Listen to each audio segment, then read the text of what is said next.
क्या ये शय हैं जिनका नाम है इब्राहिम अलका, जिनने बड़े किस्से सुने हम लोगों ने?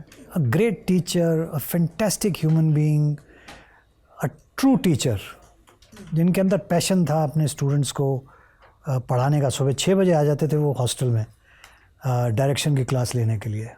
सुबह 6 सुबह बजे? 6 बजे जी, हमारी मेस में। और हम लोग थर्राते थे कि अलकाई साहब आ गए यार। सुबह 6 साढ़े 6 बजे वो डायरेक्शन की क्लास ले रहे हैं वहीं बैठ के मेस में।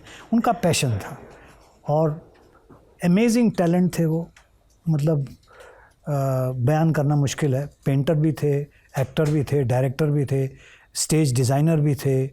दुनिया भर में उन्होंने आर्ट गैलरीज भी चलाई। Multi faceted personality and a great man and a great teacher. मतलब मैंने तो उनसे बहुत कुछ सीखा है। और स्किपिंग करने के लिए भी उन्होंने कहा था? जी जी, मैं जब फर्स्ट ईयर में गया तो उन्होंने कहा कि तुम्हारी अंग्रेज़ी अच्छी है, तो एक तो तुम मेरे ऑफिस में जब मैं ना हूँ तो मेरे फ़ोन अटेंड किया करो। दूसरा, तुम लाले जैसे दिखते हो। मैं थोड़ा मोटा था, हाइट मेरी 5 फुट 2 इंच थी, जो अभी है उससे 2.5 इंच कम थी। तो मतलब I actually increase my height through yoga by 2.5 inches in school of drama. मैं 19 बरस का था जब मैं एंटर किया school of drama. 5 foot 2 inch की हाइट थी मेरी, तो 2.5 इंच मैंने स्कूल ऑफ ड्रामा के दौरान गेन किया through yoga, skipping, jogging, all these things. Okay.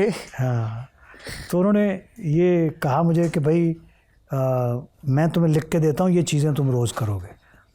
तो उन्होंने हाथ से अपने लिख के दिया मुझे कि स्किपिंग करोगे, जॉगिंग करोगे, वॉइस प्रैक्टिस करोगे, वगैरह वगैरह, जो मेरे लिए ज़मीन तैयार होना शुरू हुई उससे। और मैंने फॉलो किया जो उन्होंने कहा था, which helped me in all my life. So he used to be very personally invested in his students. जी जी जी, मुझे एक किस्सा याद है, अगर आपके पास वक्त हो तो। जी, बहुत वक्त है सुनने के लिए। यही वॉइजक प्ले कर रहे थे हम लोग इसकी, और एक अनिल चौधरी साहब डायरेक्ट कर रहे थे प्ले। ब्रेख्त का प्ले था लक्स एंड द टेनेब्रस जी, जिसका नाम उन्होंने निशाचर रखा था। तो दोनों में मैं मेन रोल कर रहा था।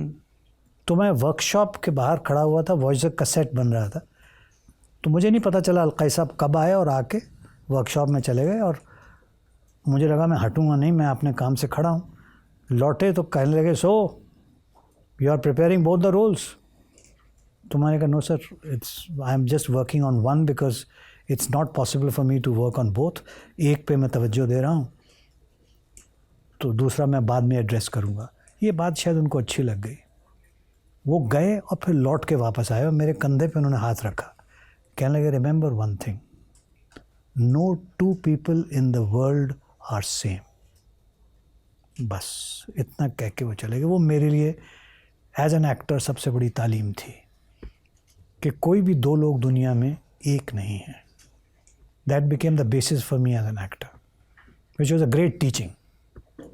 तो इस तरह से वो सिखाए जाते थे, पढ़ा जाते थे, छोटी छोटी बातों से, विच वॉज वंडरफुल।